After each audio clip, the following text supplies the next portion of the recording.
Hi everyone, Sports Guy Show is here, also known as Shaked Bartal. I hope everyone is having a great weekend, ladies and gentlemen.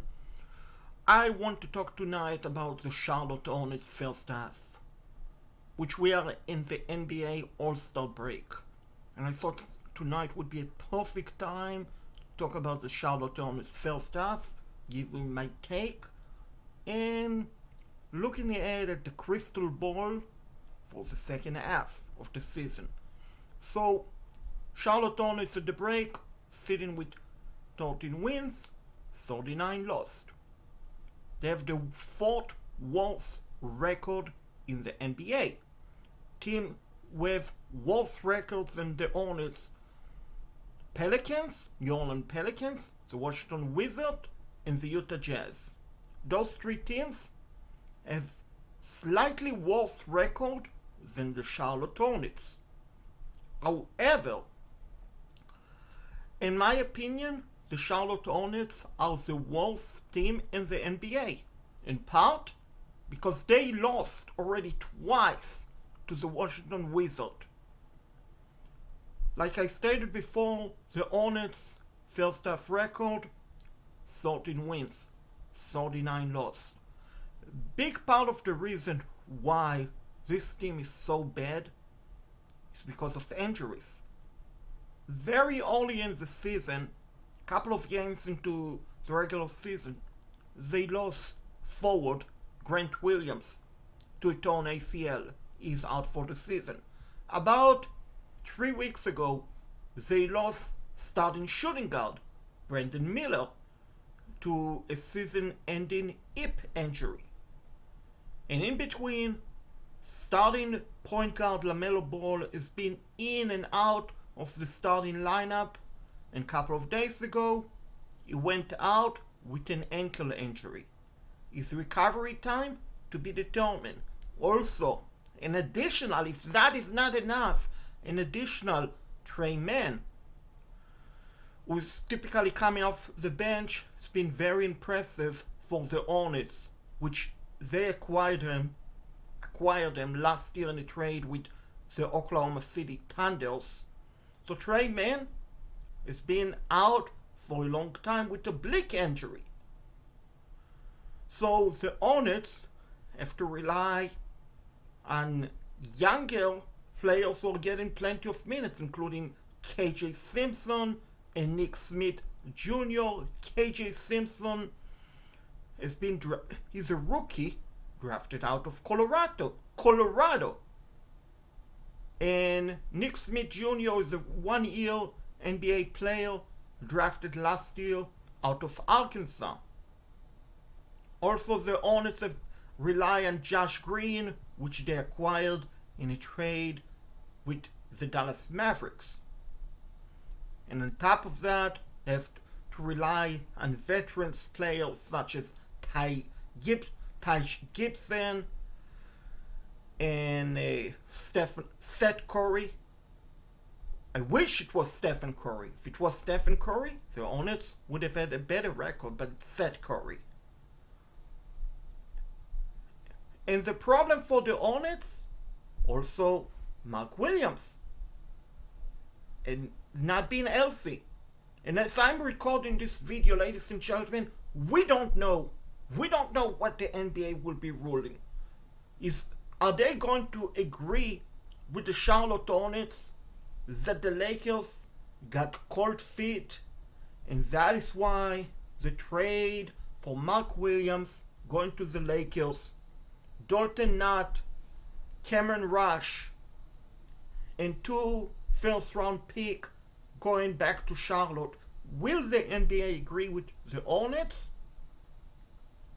and basically makes the trade unofficial, even though the trading deadline is passed? Because the NBA can still make the decision. Or will the NBA agree with the Lakers? In my opinion, and I understand I'm wearing a Hornets jersey, sweater, long sleeve shirt, but regardless of which color am I wearing, I feel like the Los Angeles Lakers are completely wrong here. And here's why.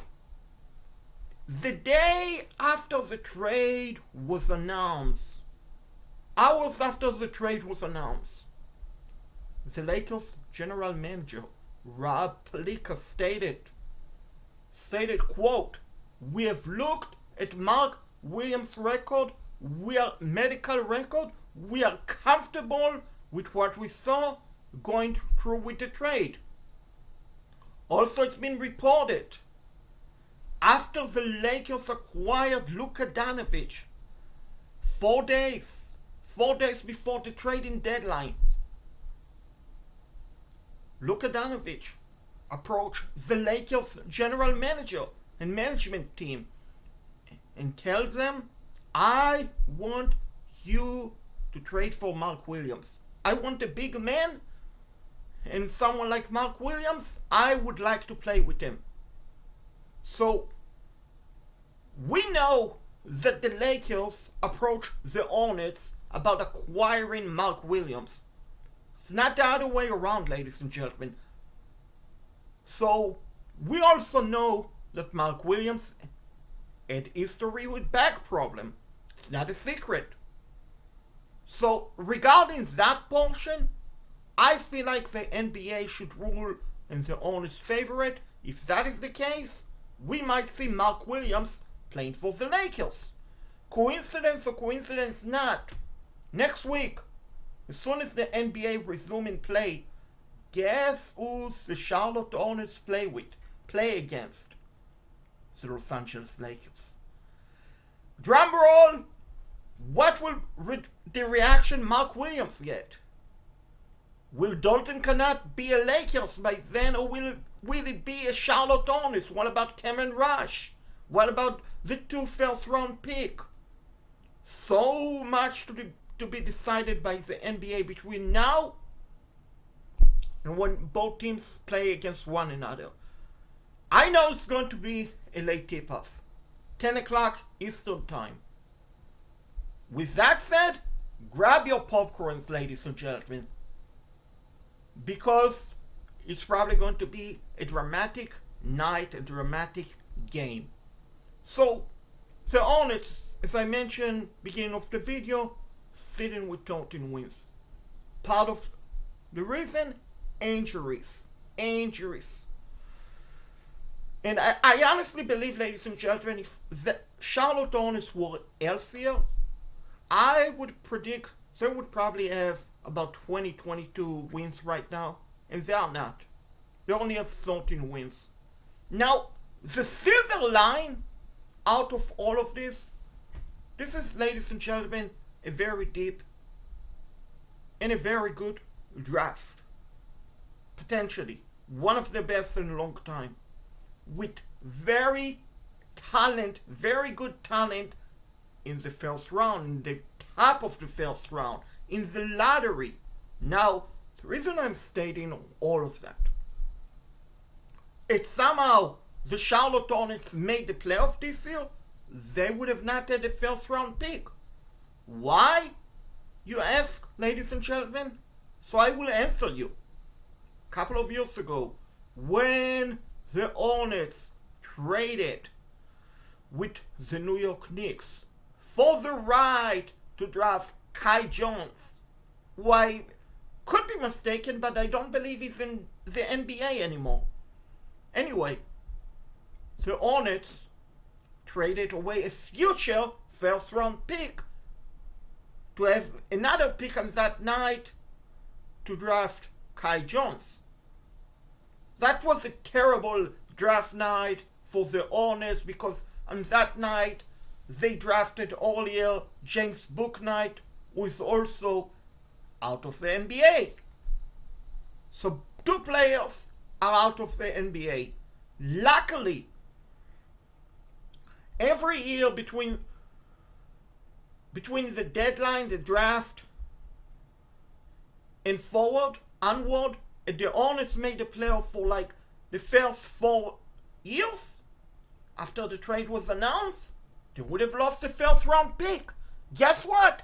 This year, it's finally over. It's absolutely over, ladies and gentlemen. if the Charlotte Hornets don't make the playoff, which they want, they will get to keep their first round pick, and the New York Knicks, or in this case, it's going to be the Chicago Bulls, because that pick has been traded from team to team to team.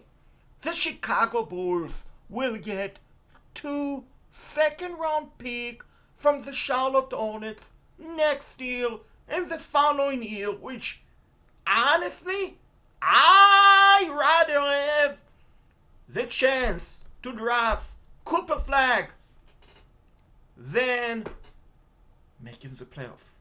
I really do. I really do. Because Cooper Flag, we are talking about once in a generation type of a player.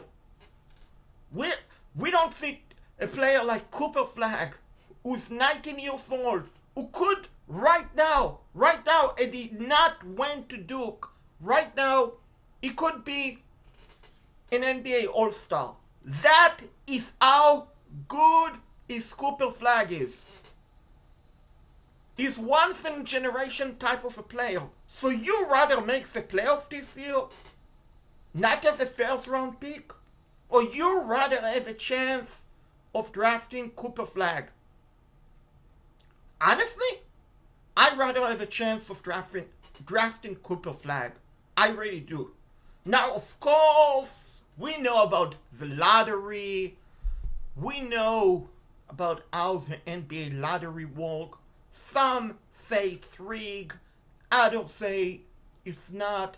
I leave you, ladies and gentlemen, to decide for yourself.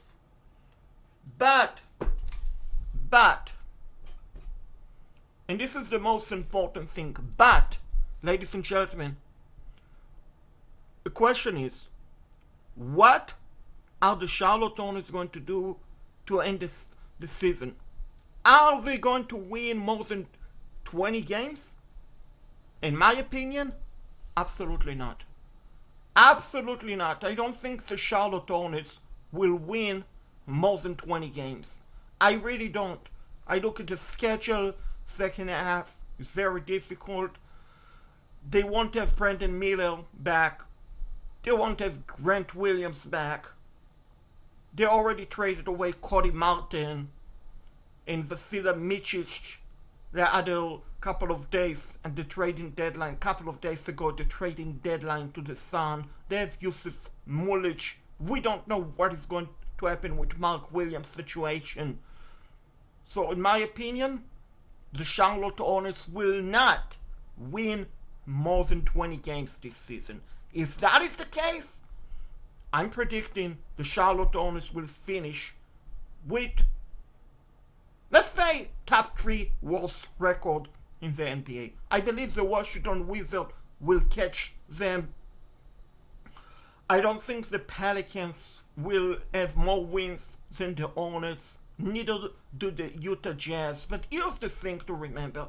Realistically, with how the NBA lottery works, you can have the worst record and not guarantee the top overall pick, or you can be sitting just outside of the playoff, still in the NBA lottery, draft lottery, and end up with the first overall pick. That is how the NBA lottery works. Is it rigged? Is it fixed? Or is it like that how it should be? And it's working perfectly fine?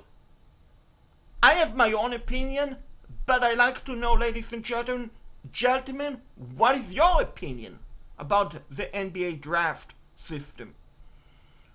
I really do. And as far as the grade for head coach Charles Lee, I give him a C. I give him a C because it's a tough situation. I'm not saying fire Charles Lee because he's a first year NBA coach. I believe he's going to be outstanding next year. And I believe he's doing a pretty good job of developing the younger players. I do want to see more from Trevor Solano, the Hornets drafted very early in the first round of the NBA lottery last year. I really do. I believe if you're going to draft someone so high, 6th overall pick, you better put up great numbers to begin with. Otherwise, you shouldn't have been drafted so high in the draft. So those are my take. Charlotte Hornets, not a good team, very bad team, ladies and gentlemen. They are what they are. Not a good team. Some young players, fun, entertaining to watch. Other players, honestly, unless you are a season ticket holder and you already pay for it, I wouldn't waste my time going to the game, to be honest with you. Yeah, some of the younger players are entertaining to watch, but it's just a terrible team. It reminds me of the Charlotte Bobcats, the team that won 7 games in a short season, I should say, because there was an NBA lockout, then they ended it, the season started late. That team, one of the worst team in NBA history.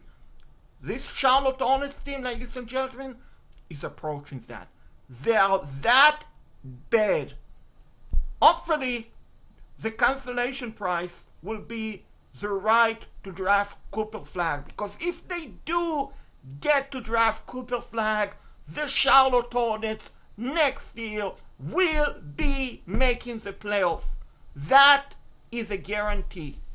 With that, the Sports Guy Show is signing off.